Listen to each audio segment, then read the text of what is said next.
लालू जी के भीतर शैतान बैठा हुआ है जो कभी उनको गोमांस खिलाने के लिए प्रेरित कर देता है कि गोश्त खाओ, हिंदू भी गोमांस खाते हैं। आपने 60 साल ये महास्वार्थ बंधन को दिए हैं, 60 साल महास्वार्थ बंधन को दिए हैं। आप एनडीए को, बीजेपी को 60 महीने दीजिए।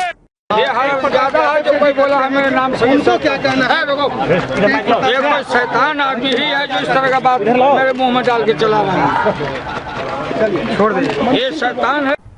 नमस्कार, मैं साकेत व्यक्त करता हूं आरएस ग्रुप वर्ल्ड न्यूज के हिंदी सर्विस में।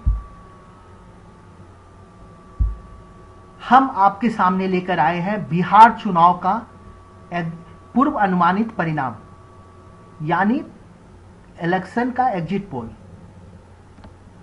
2015 को ये स्पष्ट कर दे कि हमारा जो ये सर्वे है, हमारा इसका सैंपल साइज है 50,000 people across the Bihar. Bihar में कुल 243 विधानसभा सीटें हैं। हमने हर सीटों पर सर्वे किया है और हम आपके सामने, और अंततः हम ये चुनाव का पूर्व अनुमानित परिणाम यानी एग्जिट पोल आपके सामने लेकर आए हैं। हमने लोगों से सिर्फ एक सवाल किया है कि आपके क्षेत्र में कौन जीतने जा रहा है, क्योंकि यह सच है कि कोई व्यक्ति किसी पार्टी को वोट देता हो, लेकिन उसे एक अंदाजा तो हो ही जाता है कि उसके क्षेत्र में कौन जीतने जा रहा है। खास करके ग्रामीण क्षेत्रों में, भले ही वो किसी और को वोट देता हो, लेकिन ग्रामीण क्षेत्रों में लोगों का अंदाजा तो हो ही जाता है, क्योंकि वहां के लोग शहरों जैसे व्यस्त नहीं है, शहर के लोगों जैसे व्यस्त नहीं है। वो आपस में बैठ के बातें करते हैं और सभी वहाँ दूसरा माहौल है, तो वहाँ के लोगों का अंदाजा तो हो ही जाता है। तो हमारा सवाल ही कुछ दूसरा था। तो उसके बाद और हम ये आपके सामने स्पष्ट कर दें कि 30% जो है हमने सर्वे किया है उन ग्रामीण इलाकों में जो इतने पिछड़े हुए हैं, जहां ना तो अखबार पहुंच पाती है, ना तो न्यूज़पेपर पहुंच पाती है, अखबार यानी न्यूज़पेपर, ना तो न्यूज़पेपर पहुंच पाती हैं, ना तो वहां आज तक बिजली पहुंची है, ना तो बस वहां कुछ लोगों के पास, गिने चुने लोगों के पास रेडियो है। और इतने पिछड़े हुए हैं वो इलाके जहां के लोग शहर से भी कटे हुए हैं, क्योंकि रोड भी, सड़क भी अच्छा नहीं बना है। कभी कभी वो लोग आ जाते हैं शहर। ऐसे इलाकों में जाकर हमने सर्वे किया है। कुल 30%, कुल सर्वे का 30% हमने ऐसे इलाकों में सर्वे किया है।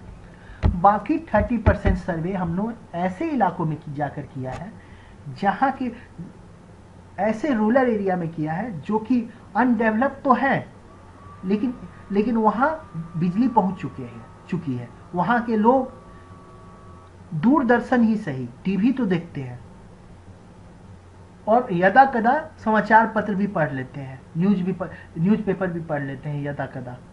तो ऐसे इलाकों में हमने जाके सर्वे किया है। ऐसे हैं 30%,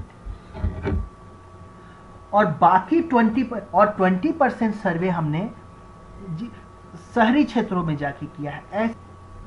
इस तरह हमने अलग अलग क्षेत्रों में अलग अलग संप्रदाय और अलग अलग जाति के लोगों से सर्वे किया। बाकी 10% जो सर्वे है हमने अलग अलग संप्रदाय और जाति के लोगों से किया, क्योंकि इस बात को इनकार नहीं किया जा सकता। हम चाहे जो भी कह लें, लेकिन इस वास्तविक सच्चाई यही है कि जाति और धर्म पर आधारित भी चुनाव के परिणाम होते हैं।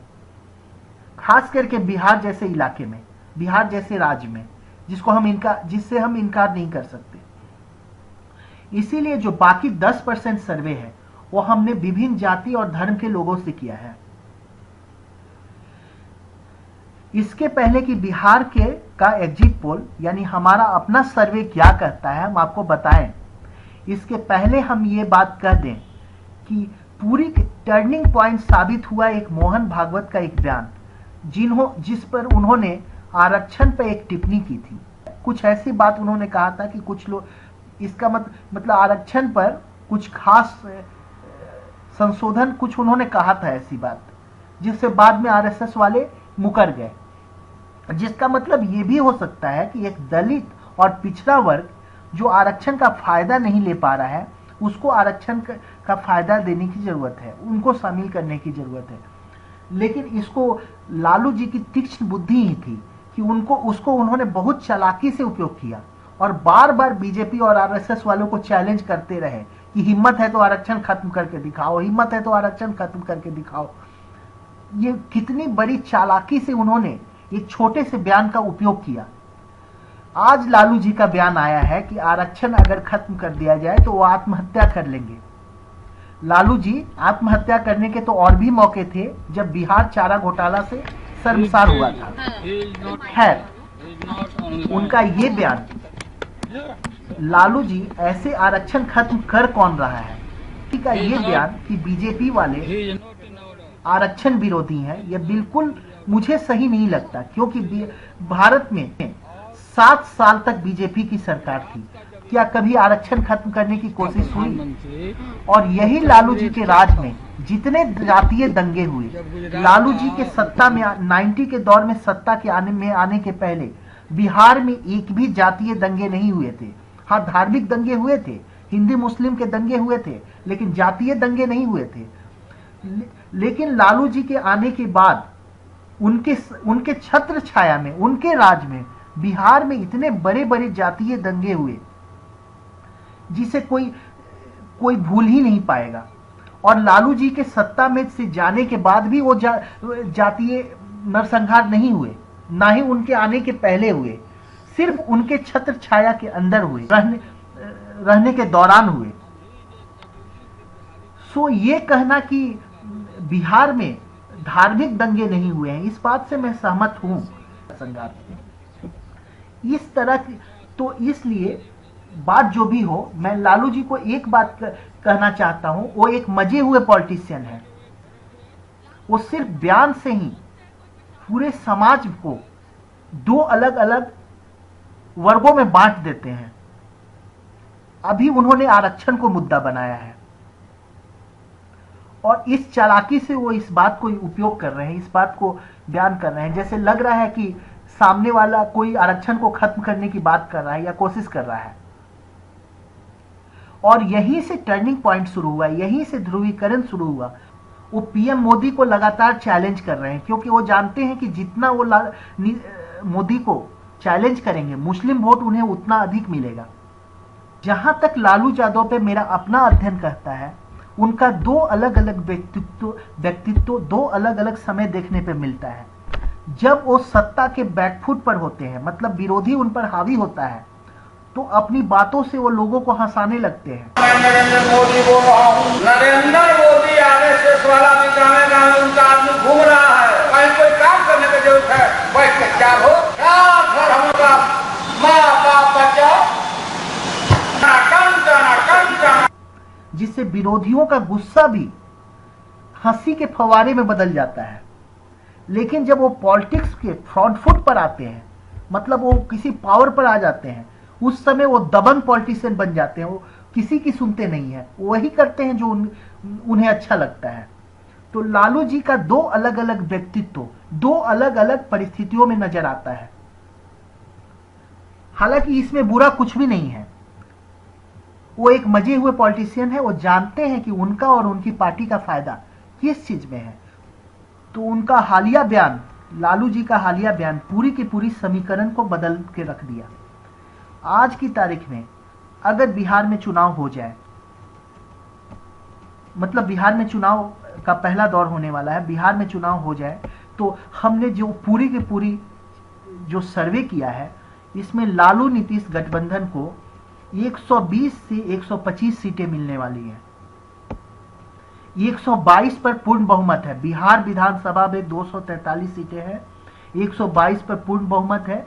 मतलब लालू गठबंधन सत्ता के ज्यादा करीब नजर आता है। और इस बात से इसलिए भी इनकार नहीं किया जा सकता कि +-5 अगर 1-2 सीटें कम हुई तो अदर्स जो है वो महागठबंधन को ही सपोर्ट करने वाले में से हैं।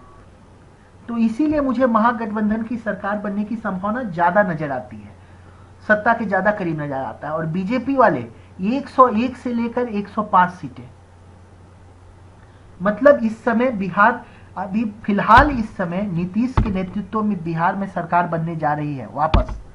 और दूसरी बात, बीजेपी वालों को 101 से लेकर 105 सीटें मिलने वाली है। ये कोई बड़ा नहीं है, कांटे की टक्कर कह सकते हैं, क्योंकि 1-2 सीट आगे पीछे भी हो सकता है। बिहार में इस समय कांटे की टक्कर है, महागठबंधन और एनडीए में इस समय कांटे की टक्कर है, जिसमें महागठबंधन की सत्ता की चांस ज्यादा नजर आ रही है। और दूसरी बात ये, इसमें कोई भी शक नहीं है कि नीतीश कुमार सत्ता के ज्यादा करीब नजर आ रहे हैं, जैसा कि हमारा सर्वे करता है। लेकिन प्रॉब्लम तब शुरू होगा, समस्या तब शुरू होगी जब 100 सीटों पर महागठबंधन और 100 सीटों पर आरजेडी एंड 100 सीटों पर जनता दल यूनाइटेड चुनाव लड़ रहा है। अगर आरजेडी को यानी लालू की पार्टी को नीतीश से ज्यादा सीटें आती है, तो याद रखिए यही लालू यादव है जिन्होंने सत्ता के लिए जनता दल को तोड़ दिया था। वे नीतीश को सपोर्ट करेंगे सीएम पोस्ट के लिए चुनाव के बाद, और अगर सपोर्ट करें तो 5 साल वो सरकार चलेगी, इस बात का कोई गारंटी नहीं है। फिलहाल नीतीश जी की सरकार बनती नजर आ रही है, हमारा अपना सर्वे ये कहता है। और फर्स्ट राउंड के चुनाव के बाद हम फिर दूसरा सर्वे लेके आएंगे। 12 तारीख को चुनाव है, आप जाइए, घर से निकलिए, किसी को वोट दीजिए लेकिन घर से निकलिए। और आपको ये कार्यक्रम कैसा लगा, मेरा प्रोग्राम कैसा लगा, आप हमें फोन कर सकते हैं या फिर आप हमें मैसेज कर सकते हैं। आप हमारे वेबसाइट पर जाकर कमेंट लिख सकते हैं।